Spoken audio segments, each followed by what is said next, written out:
Alors, dernier exercice, exercice 5, donc encore un cas d'étude cas témoin. Une intoxication alimentaire est apparue dans une cantine. Donc, les informations récoltées le lendemain auprès de 120 personnes, 120 enfants. On nous indique tout de suite qu'on a fait deux groupes, on est dans le cadre d'une enquête cas témoin, on a un problème de santé, c'est cette intoxication alimentaire. On a fait une étude en prenant 71 enfants qui ont été touchés par l'intoxication, 49 qui n'ont pas été touchés par cette intoxication. C'est l'information qu'on a dans cette colonne intoxication, avec toujours pareil, même système, tous les enfants en ligne.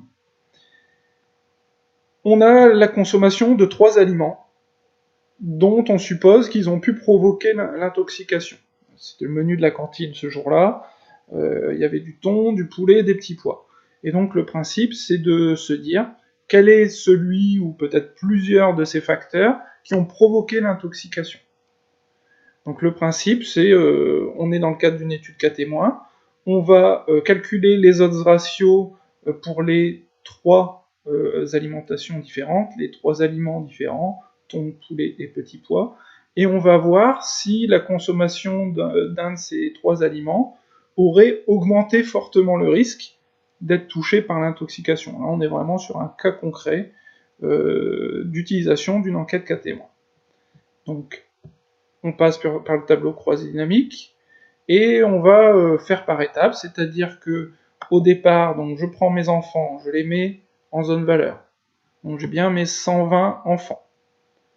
J'ai mon problème de santé que j'ai mis ici en étiquette de colonne.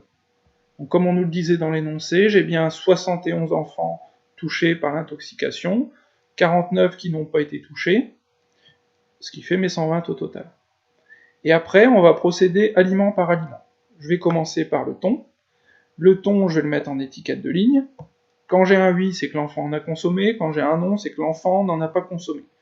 Donc le oui, ça veut dire je suis exposé à ce facteur thon.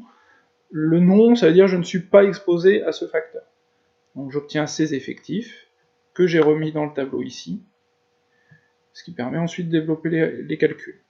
Et ensuite, je fais la même chose pour les autres aliments. J'enlève le thon, je mets le poulet, j'obtiens les chiffres pour remplir ce tableau, et j'enlève le poulet, je mets les petits pois, et j'obtiens les données du dernier tableau. Donc le principe, c'est j'ai un problème de santé, intoxication, pas intoxication, j'ai 3 supposés facteurs. Je les traite en 3 étapes différentes, en 3 tableaux différents. J'ai fait un tableau pour le thon, un tableau pour le poulet, un tableau pour les petits pois. Et à partir de ça, je mets en place le calcul de mon odds ratio. C'est-à-dire que le point de départ de mon calcul, toujours bien identifié, ce sont les malades, ceux touchés par l'intoxication, et exposés aux facteurs de risque. Et donc ici, par exemple, qui ont consommé le thon. Donc mon point de départ, c'est les 59. Je fais ça fois ça, divisé par ça fois ça. J'obtiens 8,5. Je fais la même chose dans chacun des tableaux, et j'obtiens ces 3 autres ratios.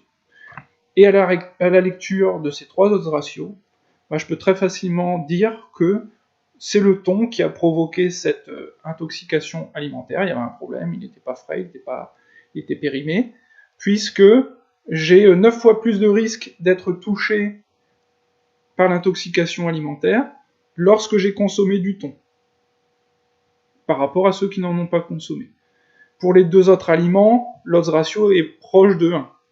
Donc quand l'odds ratio est proche de 1, ça veut dire qu'il n'a pas trop, pas trop impacté l'apparition de l'intoxication ou de la non-intoxication, d'être touché par l'intoxication alimentaire ou pas. Donc conclusion, à partir de cette enquête cas témoin, avec 3 niveaux, 3 expositions différentes, 3 facteurs différents, je peux déduire que c'est le thon qui a provoqué cette intoxication dans cette école.